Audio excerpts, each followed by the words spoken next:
ഇക്കാര്യമെല്ലാം ഈ അധ്യായങ്ങളിൽ വളരെ വിശദമായിട്ട് തന്നെ ചർച്ച ചെയ്യുന്നുണ്ട്. എല്ലാവരും ജനിക്കുന്നത് ശൂദ്രനായിട്ട് തന്നെയാണ്, സാധാരണക്കാരനായിട്ട് തന്നെയാണ് ജനിക്കുന്നത്. ഒരുപക്ഷെ ആ ജനനത്തിന് ശേഷം അവനെ ആരാണോ എടുത്ത് വളർത്തുന്നത്, ഒരു പയ്യനെ ഒരു മുസ്ലിം എടുത്ത് വളർത്തുകയാണെങ്കിൽ അവൻ ഇസ്ലാം മതവിശ്വാസിയായിട്ട് വളർന്നു വരാം. ഒരു ബ്രാഹ്മണനാണ് എടുത്ത് വളർത്തുന്നതെങ്കിൽ അവനെ ബ്രാഹ്മണ ആചാരങ്ങളോടുകൂടി വളർത്തിയെന്ന് വരാം. അതേ സമയത്ത് ഒരു ക്ഷത്രിയനായിട്ടാണ് വളർത്തുന്നതെങ്കിൽ ആ തരത്തിലുള്ള ധർമ്മങ്ങളായിരിക്കും അവനെ പഠിപ്പിക്കുന്നത്. അപ്പോൾ ഒരു കുട്ടി തീർത്തും സ്വതന്ത്രനാണ്. അതുകൊണ്ടാണ് അങ്ങനെ സ്വതന്ത്രനായ ഒരു കുട്ടിയെ സമൂഹമാണ് ഈ തരത്തിലുള്ള ആശയങ്ങൾ അല്ലെങ്കിൽ വർണ്ണ ആശ്രമങ്ങളുടെ മതിൽക്കെട്ടിനകത്തേക്ക് പിടിച്ച് നടത്തി കൊണ്ടുപോകുന്നത് സമൂഹമാണ്.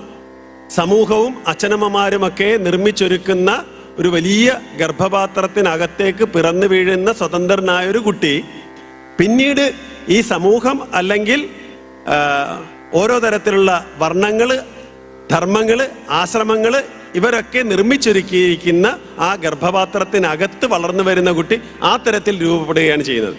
അതുകൊണ്ടാണ് ഇവിടെ ഈ ഭാഗവതത്തിൽ തന്നെ അത് കൃത്യമായിട്ട് പറയും. എല്ലാവരും അമ്മയിൽ നിന്ന് ജനിക്കുന്നു, അപ്പൊ എല്ലാവരും മലമൂത്ര വിസർജനം ചെയ്യുന്നു, അതൊക്കെ ഒരുപോലെ തന്നെയാണ്.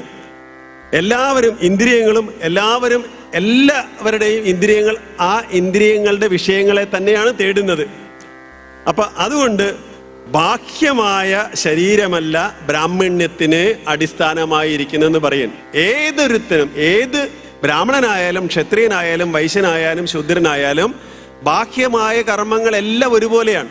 A positive, B positive, A negative, ഇതെല്ലാം ബ്ലഡിൻ്റെതായിട്ടുള്ള കഫം, മലം, മൂത്രം, ഇതെല്ലാം ഒരുപോലെ തന്നെയാണ്. യാതൊരു തരത്തിലുള്ള വ്യത്യാസമില്ല. പിന്നെ എന്താണ് അവരുടെ വ്യത്യാസം?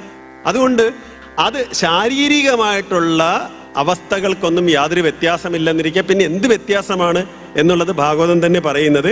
അതുകൊണ്ട് ശീലസമ്പന്നനായിരിക്കണം, നല്ല ശീലങ്ങളെ സമ്പാദിക്കുന്നവനാണ് ബ്രാഹ്മണൻ എന്ന് പറയുന്നത്. അത് ഏത് തരത്തിലുള്ള ശീലങ്ങളാണ്? അവിടെയാണ് ഇന്ന് നമ്മൾ ചർച്ച ചെയ്യപ്പെടുന്നത്. നമുക്ക് ബ്രാഹ്മണനായി ജനിക്കാൻ പറ്റുമോ, ജീവിക്കാൻ പറ്റുമോ? എല്ലാവരും ഒരുപക്ഷെ ബ്രാഹ്മണ കുലത്തിൽ ജനിക്കുകയും ബ്രാഹ്മണനല്ലാതെ ജീവിക്കുകയും ചെയ്യുന്നുണ്ട്. ബ്രാഹ്മണന്റെ ഗുണം എന്ന് പറയുന്ന സാത്വികതയും സത്യവുമാണ്. ആ സാത്വികതയും സത്യവും ആർക്കുണ്ടായിരുന്നാലും അവൻ ബ്രാഹ്മണൻ തന്നെയാണ്. അവന് ബ്രഹ്മജ്ഞാനത്തിലേക്ക് എത്താൻ പറ്റും. ബ്രഹ്മജ്ഞാനി ആയിക്കഴിഞ്ഞാൽ ഈ തരത്തിലുള്ള ഗുണങ്ങൾക്ക് വെളിയിൽ കിടക്കുന്നതുകൊണ്ട്